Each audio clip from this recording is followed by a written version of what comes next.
아멘. 오늘은 예언서 강의 9번째 시간으로 요나서에 대해서 함께 살펴보면서 하나님의 말씀을 함께 나누도록 하겠습니다. 하나님의 말씀이 시간적 흐름의 순서가 있죠. 자, 아브라함은 몇 세기 사람입니까? 주전 18세기. 그리고 난 다음에 400년이 흐른 후에 출애굽이 일어나죠. 그러니까 출애굽기가 시작됩니다. 그때는 언제입니까? 주전 14세기입니다. 그리고 출애굽을 하고 또 가나안 정복을 하고 사사시대가 열립니다. 400년이 흐르죠. 그리고 난 다음에 왕이 나옵니다. 사사기가 끝내면 그때가 다윗과 사울이 있었던 시대가 몇 세기입니까? 주전 10세기가 됩니다. 그 주전 10세기에 활동했었던 선지자, 사울 때 활동했던 선지자는 사무엘이고, 그리고 다윗 때 활동했던 선지자는 나단이었다. 이걸 오늘 알 수 있습니다. 그리고 약 100년이 흐른 다음에 주전 9세기의 사람은 또한 어떤 사람들이 있었나 생각해 보면, 주전 9세기에는 가장 악독한 왕이었었던 북이스라엘의 아합 왕이 있었습니다. 이 아합 왕에게 선포했었던 이름 비슷한 두 선지자가 있었죠. 첫 번째 엘리야, 두 번째 엘리사가 있었습니다. 그래서 주전 9세기에 있었던 선지자들은 자신의 이름을 걸고 성경을 쓴 사람들이 아니었어요. 근데 주전 8세기에 있었던 사람들부터 자신의 이름을 걸고 책을 쓴 사람들이었습니다. 자기의 이름을 걸고. 그 사람들이 어떤 사람이 있었냐?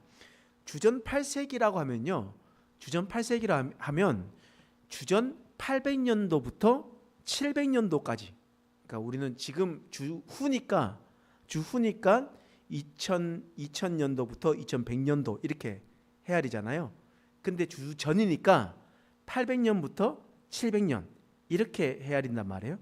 그 주전 8세기 사람이라는 사람입니다. 주전 8세기에 북이스라엘에 어떤 왕이 있었냐면 여로보암이라는 왕이 있었습니다. 여로보암 2세. 그는 땅을 아주 엄청나게 넓힌 사람이었습니다. 원래 아시리아가 그때 가장 큰 나라였는데 그 큰 나라를 대적했던 나라, 아람이란 나라가 있습니다. 이 아람이란 나라는 우리가 잘 알고 있는 다메섹, 지금 시리아를 아람이라고 하는데, 그 아람이란 나라가 아시리아에게 대들었어요. 둘째 동생이 첫째한테 만만하니까 이길 수 있다고 생각하니까 대들었는데 웬걸 엄청나게 둘째가 깨졌어요. 그러고 난 다음에 막내가 둘째를 먹은 격입니다. 그래서 북이스라엘에 있었던 이 여로보암 왕이 이 아람 나라를 차지하게 됐습니다. 근데 이 아람 나라를 차지했었던 것이 좋았던 것이 무엇이냐면, 이 다메섹이라는 이곳은 교통의 중심지였거든요.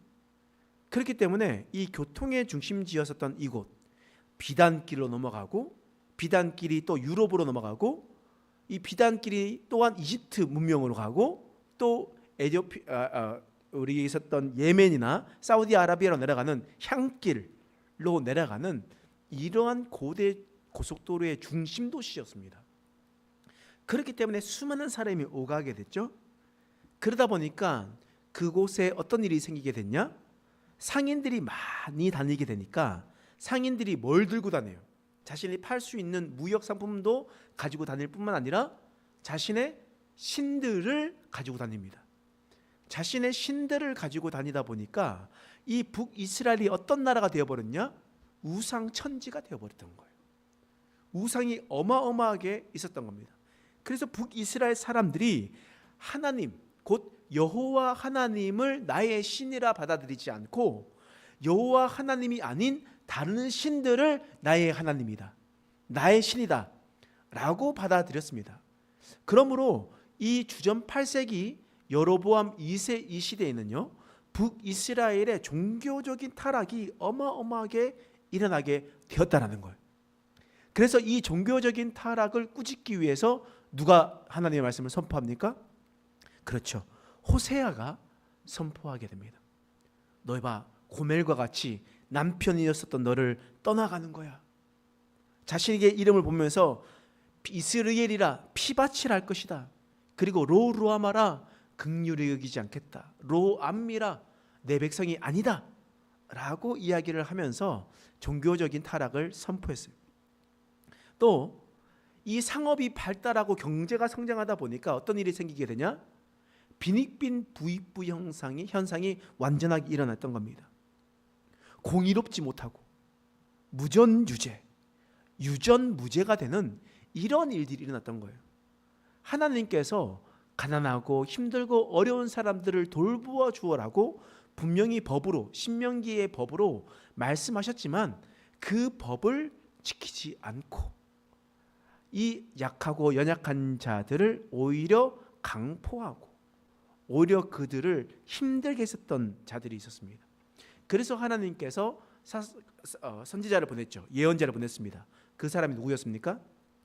바로 아모스였습니다. 이처럼 하나님께서는 그 시대의 상황을 가지고 그 시대에 있는 사람들에게 하나님의 메시지를 선포하는 겁니다. 지금 우리에게 나와 있는 선포의 메시지가 아니라 사실은 그때 그 시절에 있는 사람들에게 선포한 메시지예요. 근데 하나님의 말씀은 살아 역사하시고 또한 인간의 역사는 반복이 되고 있기 때문에 그 말씀이 지금 우리가 살아가고 있는 우리에게도 영향이 미치는 겁니다. 또 하나님은 그 주전 8세기도 존재하시고 또 동일하게 지금 현재에도 존재하시기 때문에 주전 8세기에 선포된 말씀이라도 하나님은 지금 살아계시기 때문에 우리에게 영향이 미치는 그런 말씀이 된다는 겁니다. 그렇다면 오늘 본문의 말씀에 나와 있는 이 요나서는 어떤 메시지일까? 여러분 지금 북이스라엘에 선포된 하나님의 말씀이거든요. 주전 8세기예요. 호세아와 아모스가 하나님의 말씀을 선포했어요. 근데 이 북이스라엘 사람들이 회개했습니까? 회개하지 않았습니까? 회개하지 않았어요. 근데 만약에 회개했으면 어떻게 됐을까요? 하나님께서 용서하셨겠죠. 그게 바로 예언서의 모습이거든요. 근데 용서하지 않았다라는 것은 바로 그들이 회개하지 않았다는 겁니다. 역사적으로 이 북이스라엘은요 주전 722년에 멸망당하게 돼요. 그러니까 주전 8세기죠. 800년부터 700년 사이니까 722년에 북이스라엘이 멸망당했어요. 호세아가 선포한 이 메시지, 아모스가 선포한 이 메시지를 받아들이지 않았다는 거예요. 그런데 누구에게 멸망당했냐는 거예요. 누구에게 멸망당했냐? 바로 아시리아라는 나라입니다. 북이스라엘은 아시리아에게 멸망당했어요. 이 멸망당하면 이 아시리아는 큰 나라였잖아요.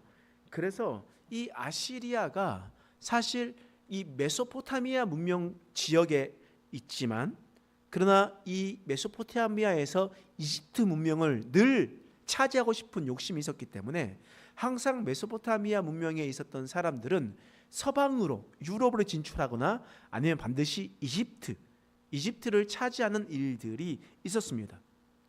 근데 이집트를 가려면 어떻게 가야 되냐면요. 반드시 이스라엘을 지나가야 돼요. 그러면 북이스라엘이든지 아니면 남유다라든지 지금 누구한테 계속 괴롭힘을 당하게 됩니까? 아시리아에게 계속 괴롭힘을 당하게 되는 겁니다. 일본이 이 대륙을 차지하기 위해서 발판을 뒀던 나라가 어디였습니까? 우리나라였잖아요. 그래서 우리나라를 기반으로 해서 청일 전쟁도 하고 그리고 이 러시아와가 전쟁도 하고 그렇게 하면서 전쟁을 해 나가는 거잖아요. 그렇게 해서 전쟁에 나가는데 그렇게 했었을 때에 이 식민지로 있었던 사람들의 마음이 어떻겠습니까? 이 니느웨에 대한 좋은 마음을 가지고 있겠습니까? 악한 마음을 가지고 있겠습니까? 당연히 악한 마음을 가지고 있겠죠. 그렇죠. 그리고 특히나 북이스라엘에는 어떤 사람들이었냐면 아시리아는 어떤 일들을 했냐면 북이스라엘에 차지했잖아요. 그러면 그 사람들을 이민을 보냅니다. 이주를 시켜버려요. 그래서 북이스라엘에 있었던 이 사람들, 사마리아 사람들, 그 사람들을 다른 나라로 보내고 다른 나라에 있었던 사람들을 사마리아로 보냅니다. 그리고 어떻게 하냐? 강제 결혼을 시켜요. 그럼 어떻게 되겠습니까? 어떻게 됐어요? 당연히 혼혈이 일어나게 되는 거죠. 만약에 일본이 우리나라를 차지했어요. 그리고 난 다음에 우리나라의 사람들을 어떻게 하냐면 저기 모스크바로 보내고 저기 러시아로 보냅니다. 그리고 러시아에 있는 사람들을 우리나라로 보내요. 그리고 난 다음에 수세기 동안 함께 살아가면서 피를 섞습니다. 그러면 지금 우리 모습이 이런 한민족의 얼굴을 가지겠습니까? 이 러시아의 피를 가지고 있겠습니까? 당연히 러시아 피를 가지고 있겠죠. 마찬가지예요. 지금 아시리아에 있었던 사람들이 다 이 사마리아로 오게 되고 사마리아에 있었던 사람들을 보내가지고 피를 섞어요. 근데 이 이스라엘 사람들은요, 자존심이 진짜 세거든요. 그리고 한민족이라는, 그러니까 내가 히브리 민족이라는 자긍심을 가지고 있었습니다. 근데 그것을 완전히 짓밟아 버렸던 거예요. 그럼 그런 마음을 가지고 아시리아를 한번 생각해 보세요. 아시리아 생각해 보면 얼마나 분노가 일어나겠습니까? 또 유대인들은 보세요. 유대인들, 그러니까 유다인들이죠.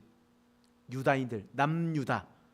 유다인들은 어떤 마음을 가지고 있냐면, 저 봐라, 북이스라엘 사람들은 혼혈했다, 피를 섞었다. 저들은 개만도 못한 자들이다. 히브리 민족의 자긍심을 버려버린 자들이다. 우리는 절대 그 사마리아 사람들과 상종하지 않겠다. 이런 마음을 품게 된다라는 거예요. 그러니까 주전 8세기 시대적 상황이 이런 상황이라고요. 아시리아에서 북이스라엘이 완전히 짓밟히게 되는 그런 상황이고, 계속해서 남쪽으로 쳐내려오고 있기 때문에 남유다든 북이스라엘이든 이 아시리아 사람들을 보았었을 때는 분노가 끓어오른다고요. 그런데 하나님께서 오늘 요나를 통해서 뭐라고 말씀하시냐? 자, 요나서 1장 1절에서 2절 말씀 읽겠습니다. 시작. 여호와의 말씀이 아미떼의 아들 요나에게 임하니라. 이르시되 너는 일어나 저 큰 성읍 니느웨로 가서 그것을 향하여 외치라. 그 악독이 내 앞에 상달되었음이니라 하시니라. 여러분, 지금 저 큰 성읍 니느웨로 가서 외치래요. 어떤 것을 외치나? 악독이 가득했다. 회개하라. 돌이켜라. 그러면 하나님께서 용서하실 것이다. 예언자의 메시지를 선포하래요. 근데 니느웨가 어디냐는 거예요. 니느웨가 혹시 지도를 가지고 있습니까? 자, 요 지도를 한번 볼 텐데요. 제가 보여드리겠습니다. 자, 요 지도 보시면, 자, 여기가 이집트예요. 여기가 이스라엘입니다. 여기가 다메섹이죠. 다메섹입니다. 그리고 난 다음에 아시리아가 어디냐면 이 빨간 표시로 아수르 보이시죠? 아수르가 아시리아입니다. 그런데 이 아시리아가 있는데 이 아시리아의 수도가 어디였냐? 여기 보시면 티그리스 강 유역에 니느웨가 있어요.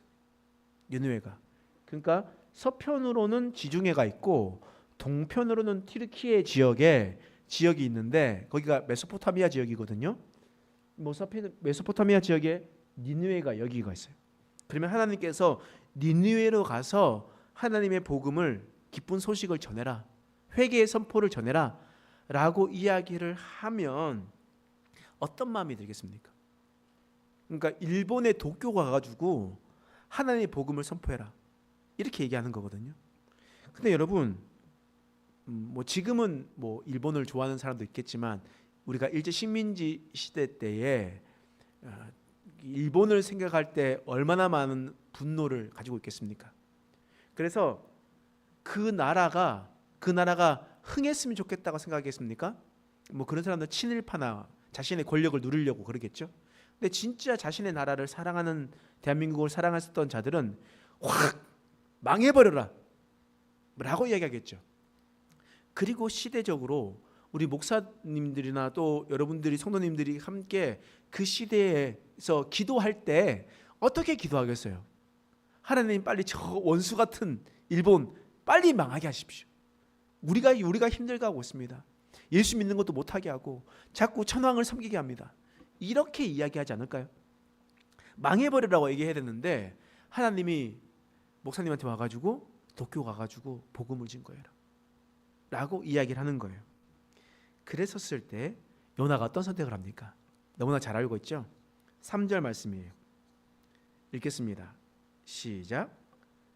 그러나 요나가 여호와의 얼굴을 피하려고 일어나 다시스로 도망하려 하여 욥바로 내려갔더니 마침 다시스로 가는 배를 만난지라 여호와의 얼굴을 피하여 그들과 함께 다시스로 가려고 백삭을 주고 배에 올랐더라.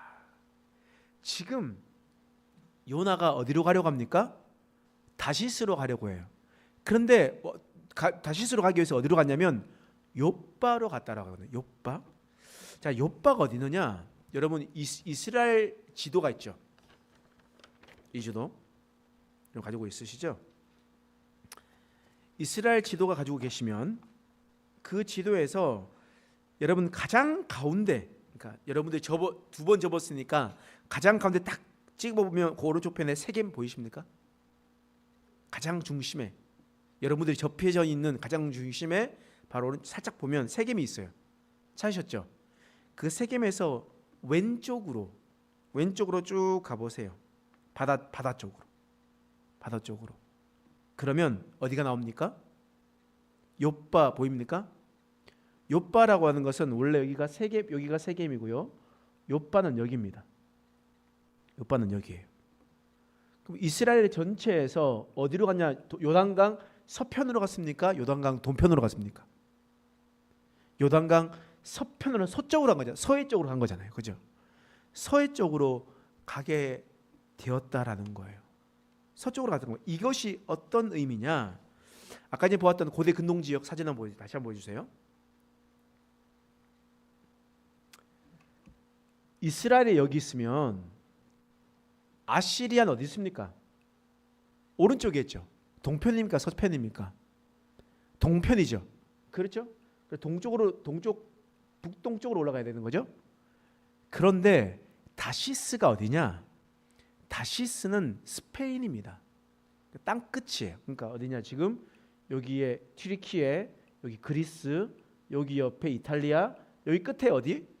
스페인, 포르투갈로 돼 있잖아요. 그러니까 완전 땅 끝으로 가버리려고 했었던 겁니다. 갔었던 거예요. 그러니까 하나님께서는 우편으로 가려고 했는데 저는 절대 아시리아 사람들이 회개하고 돌아오는 꼴을 못 보겠습니다. 나는 그냥 도망가겠습니다. 해서 욥바로 가서 지금 다시스로 도망가고 있는 상황이에요. 근데 어떻게 되냐? 욥바로 내려가더니 라고 표현하고 있거든요. 다시 이스라엘 지도 한번 보여주세요. 자, 이거 보세요. 이스라엘 사람들의 대부분 사람들은 어디 살았냐? 이 중심부에 살았어요. 여기 중심에. 왜 중심에 살았냐? 이 지역이 산지거든요. 왜 산지, 불편하게 산지에 사냐? 고대 시대 때 이 사람들이 쳐들어오면, 적군들이 쳐들어왔었을 때 가장 잘 방어를 하기 쉬운 곳은 산지입니다. 그래서 산지 위에 성을 쌓았고 마을이 발달되어 있어요. 그런데 이 산지에 있고, 그리고 난 다음에 여기는 어디냐? 욥바는 바다입니다. 그럼 산지 해발 800m에서 해수면 0까지 되려면 어떻게 됩니까? 내려가는 거죠. 그래서 성경에서도 욥바로 내려가더니 라고 이야기를 하고 있습니다. 그런데 재밌는 것은 무엇이냐면 이것은 지리적으로 내려가는 거이기도 하지만 우리가 하나님의 말씀을 떠나면 우리의 인생도 내리막길이다라는 것을 우리는 기억해야 됩니다. 그리고 하나님을 떠나 있으면 우리는 내려가는 겁니다. 근데 그 끝이 알 수 없게 내려가는 거예요.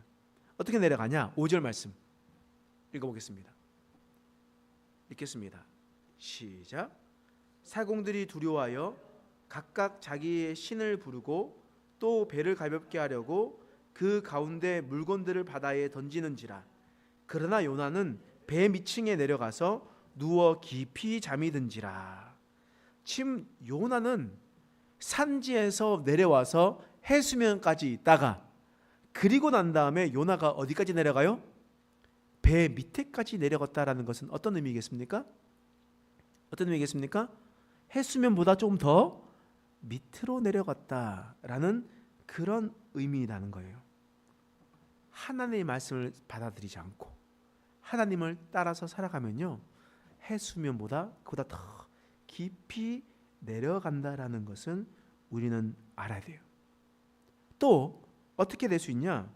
여러분, 이때 사공들이 두려워서 난리 법석을 지겼습니다. 각자의 신들을 부리기도 하고 배를 가볍게 하라고 뭐 여러 가지 많이 던지기도 하고 번지기도 하고 풍랑을 치니까 얼마나 배가 움직였습니까? 그런데 요나는요, 그때 어떻게 됐냐면 배 밑으로 내려가서 깊이 잠이 들었대요. 선원들의 절규도 들리지 않고 그때에 있었던 풍랑도 느껴지지 않고 그는 깊은 잠이 들었다는 겁니다. 그러면 우리는 이렇게 생각할 수 있겠죠. 와, 제 집중력 진짜 대단히 좋다. 어떻게 저런 상황에서 저렇게 깊이 잠들 수가 있지? 야, 어떻게 마음이 평안하면 저렇게 깊이 잠들 수가 있지? 근데 그게 아니에요. 주위 상황을 인지하지 못하고 눈을 가리워 버리는 겁니다. 어리석음과 미련함이에요. 지금 깨어 있어서 주위의 상황이 어떤 상황인지를 알고 그것을 대응할 수 있는 사람이 되어야 되는데, 하나님을 떠나면 어떻게 되냐? 눈이 가려워지는 거예요. 보이지가 않는 겁니다. 지금 상황이 심각한 상황인데 그 심각한 상황도 모른 채 깊이 잠만 자고 있다라는 거예요. 지금 요나의 어리석음을 이야기하는 겁니다. 근데 또 요나가 어떻게 어리석냐? 요나서 1장 9절에서 10절 말씀이에요. 읽어보겠습니다. 시작. 그가 대답하되 나는 히브리 사람이요 바다와 육지를 지으신 하나님, 하늘의 하나님 여호와를 경외하는 자로다 하고 자기가 여호와의 얼굴을 피함인 줄을 그들에게 말하였으므로 무리가 알고 심히 두려워하여 이르되 네가 어찌하여 그렇게 행하였느냐. 지금 요나가 지금 난리가 나는 상황에서 어떻게 되냐? 내가 히브리 사람이다. 나는 하나님을 경외하는 사람이다. 그런데 이렇게 일이 일어나는 것은 자기가 하나님의 얼굴을 피해서 완전 반대로 가고 있기 때문이다 라고 이야기를 했어요. 하나님을 경외하지 않는 자는 야, 어떻게 하나님 앞에 이럴 수가 있어, 그럴 수가 있어 라고 이야기를 하고 있어요. 그러면 스스로가 잘못한 것을 알아요, 몰라요? 지금 요나가 지가 한 일이 잘했다고 생각하고 있는 거예요? 잘못했다고 생각하고 있는 거예요? 잘못했다라고 생각하고 있는 거예요. 그러면 잘못한 것을 알면 어떻게 해야 됩니까? 회개해야죠. 그 일을 돌이켜야죠.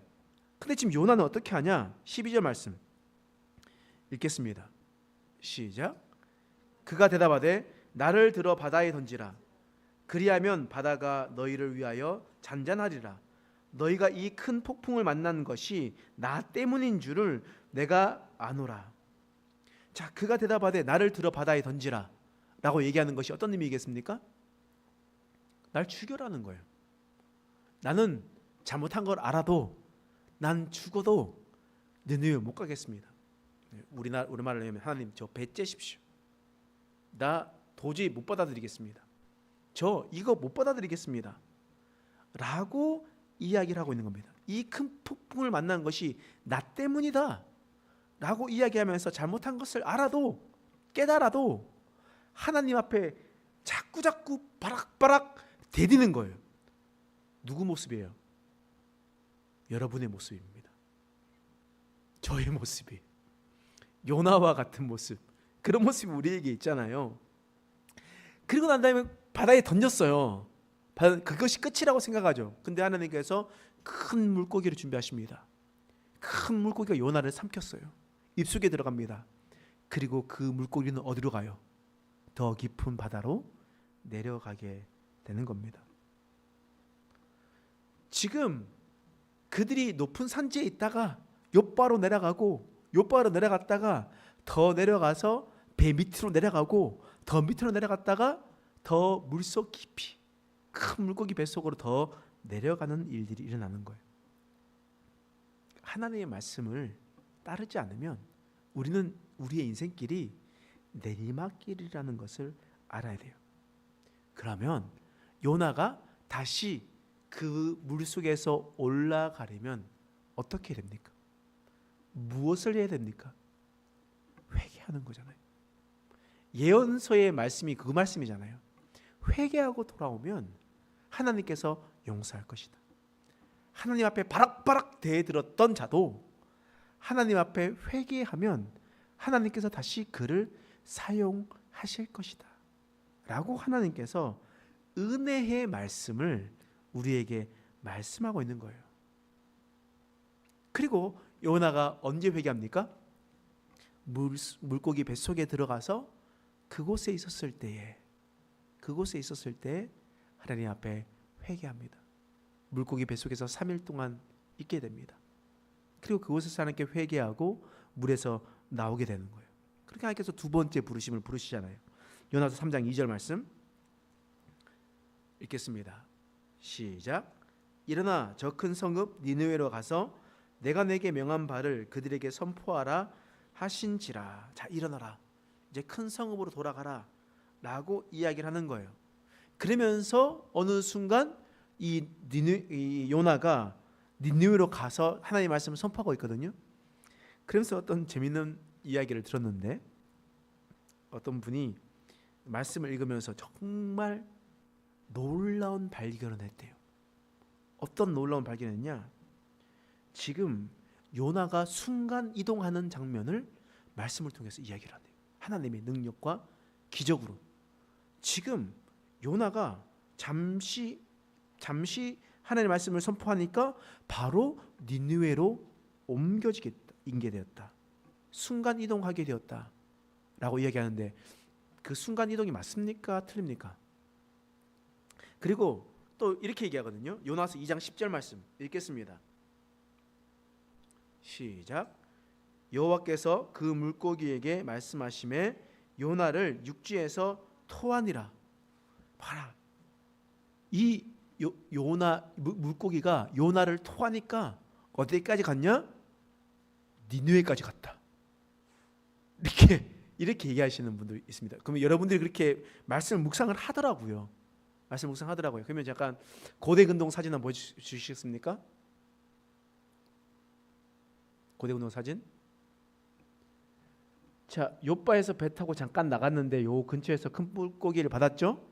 그러고 난 뒤에 어디선가 있었을 겁니다. 토했어요. 토하고 난 다음에 니느웨로 도착했어요. 니느웨까지 수천 킬로입니다. 그러면 물고기가 토해가지고 니느웨까지 날아갈 수 있어요? 없어요? 날아가면 어떻게 됩니까? 요나 죽어요. 하늘에서 떨어지니까 요나 죽습니다. 그리고 니느웨 하나님 말씀 선포했을 때 이스라엘에서 순간 이동해가지고 니느웨로 갈 수 있어요? 없어요? 뭐 갈 수도 하나님의 능력으로 갈 수 있다고 생각을 하더라도 여러분 가는 게 아니에요. 여러분 이렇게 생각하셔야 돼요. 말씀이잖아요. 기록되어 있는 말씀이잖아요.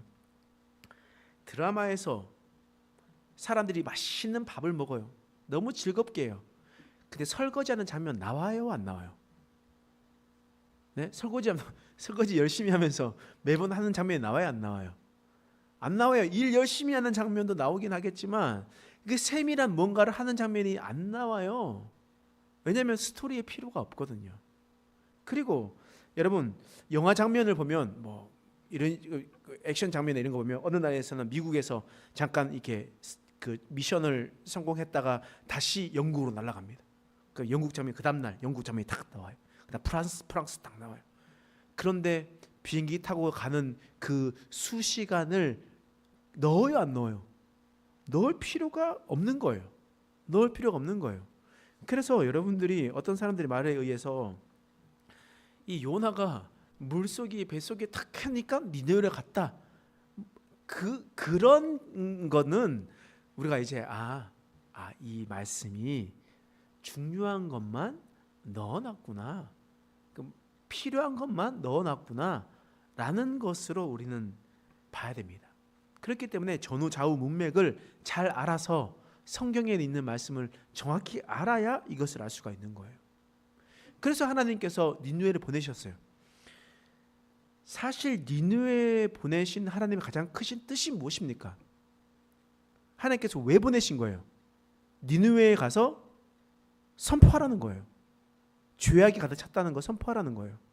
그리고 회개하면 용서해 주겠다라는 것을 이야기하는 거예요. 근데 요나는 회개는 했어요. 그런데 이 니느웨에 있었던 사람들이 마음이 가지 않는 거예요. 하나님께서 하라고 하겠는데 근데 그게 나에게는 와닿지 않았던 거예요. 그래서 지금 한 바퀴만 돌아도 사흘 길을 걸어야 되는 곳인데, 그 니느웨에 가서 그만큼 큰 성읍이었는데 그냥 하루만 대충 걸어가면서 회개를 선포했대요. 그러면 이 회개를 선포할 때 열심히 간절한 마음으로 선포하겠습니까? 대충 하겠습니까? 대충 하겠죠. 하나님의 마음을 품고, 하나님께서 여러분들을 사랑하십니다. 하나님께서 여러분들을 빨리 돌아오기를 원하십니다. 이렇게 이야기하겠습니까? 회개하세요. 그러면 하나님 용서하실 거예요. 이렇게 하루 대충 걸러갔단 말이에요. 근데 그러한 자리 가운데 하나님께서 요나에게 무엇을 말씀하시냐? 자, 요나서 4장 6절.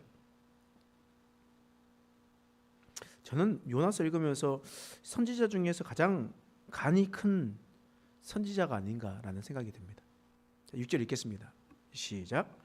하나님이 여호와께서 박농쿨을 예비하사 요나를 가리게 하셨으니 이는 그의 머리를 위하여 그늘을 지게 하며 그의 괴로움으로 면하게 하려 하심이었더라.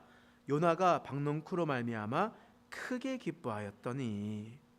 지금 하루 만에 하나님의 말씀을 선포하고 이 니느웨가 잘 보이는 동산 위에 올라갔습니다.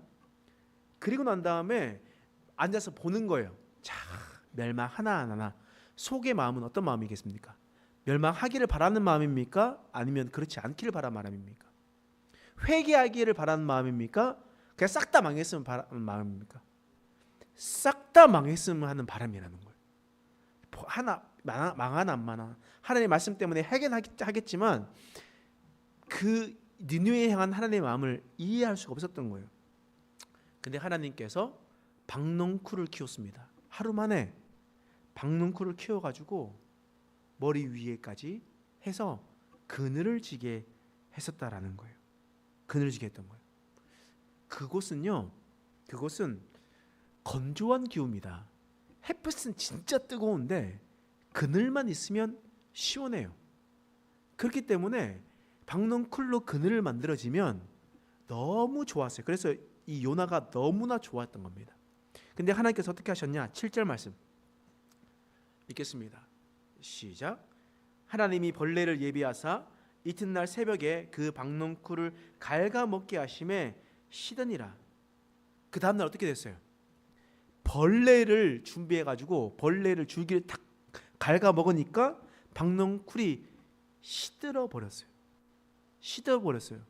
그리고 난 다음에 8절 읽겠습니다. 시작.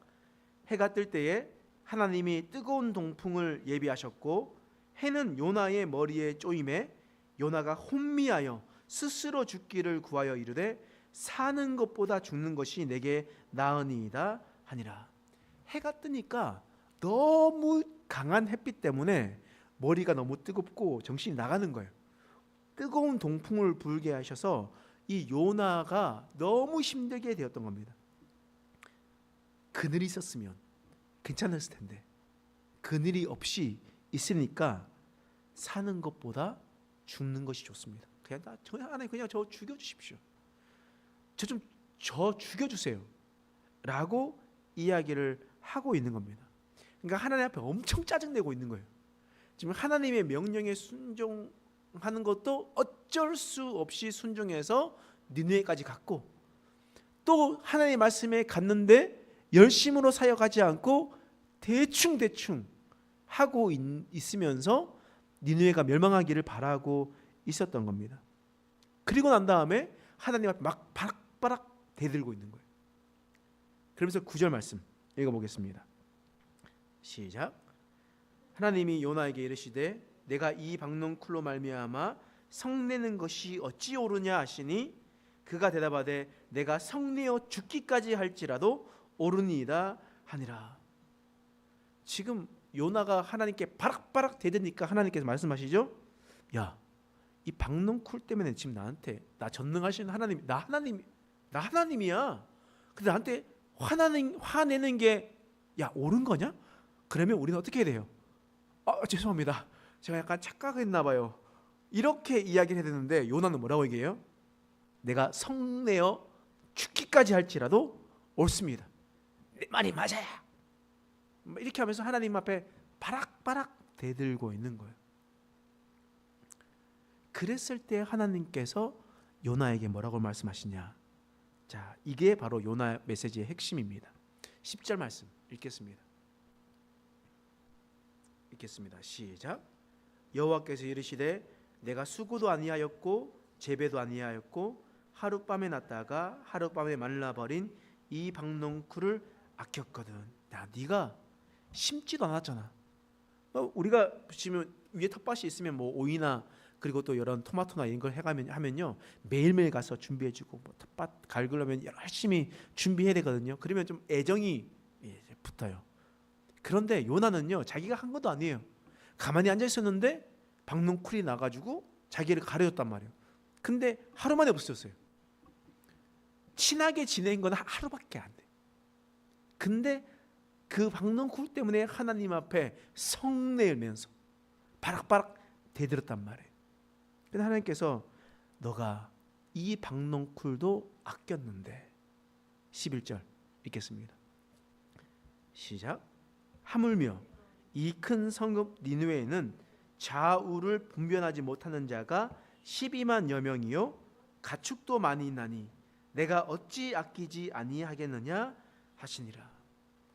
하물며 이 니느웨 땅에는 12만여 명의 사람들이 살아가고 있다. 그리고 그곳에는 가축도 많이 있다. 내가 이들을 창조했고 태초부터 계획했고 이들을 살아갈 수 있도록 내가 이 온 우주를 운행하고 있다. 너는 하룻밤에 났다가 하룻밤에 없어진 박농쿨도 아꼈는데 내가 이 사람들 그리고 이 가축들 사랑하는 것이 당연한 것 아니하느냐. 내가 어찌 아끼지 아니하겠느냐. 너의 입장에서 보면 아수르 사람, 니느웨 사람들은 원수이다.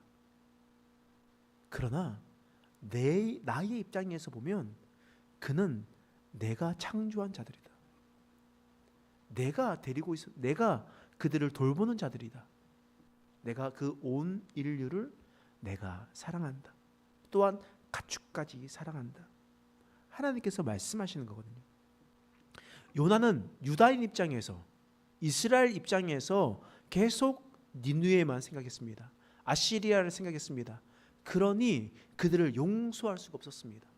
근데 하나님께서 박농쿨을 보내시고 그리고 요나에게 고통과 고난을 보이시면서 요나의 좁은 마음을 찢어 넓히셨습니다. 그리고 그 마음 가운데 하나님의 마음을 부어 주셨다는 거예요. 내가 이처럼 이들을 사랑하고 있다. 이방인뿐만 아니라 난 짐승까지도 사랑하고 있다. 이 사람들이 회개하고 돌아온다면 이방인이라 할지라도 나는 그들을 용서할 것이다. 왜냐하면 이스라엘 사람들은 자신만 하나님 앞에 구원받는 자라고 생각했기 때문입니다. 선택된 민족이라고 자신들만 구원받을 거라고 생각했는데 이미 주전 8세기 때에 하나님께서 그들 이방인들 너희를 괴롭히는 자라 할지라도 회개하면 내가 그들을 용서하고 그들을 구원할 것이다. 하나님의 마음을 찢어 넓혀 주시는 겁니다. 여러분, 우리가 이 세상에 살아가고 있었을 때 요나와 같은 마음을 가질 때가 참 많습니다. 이해하지 못하고 다른 사람들을 품지 못할 때가 참 많습니다. 그랬었을 때 하나님께서는요, 우리에게 하나님의 마음을 부어 넓혀 주시는 거예요. 그런데 그 마음을 넓혀 주실 때 우리에게 쉽게 받아들이지 못합니다. 우리가 아픔과 고통과 내 삶 가운데 마음이 찢어 넓혀지는 순간이 찾아옵니다.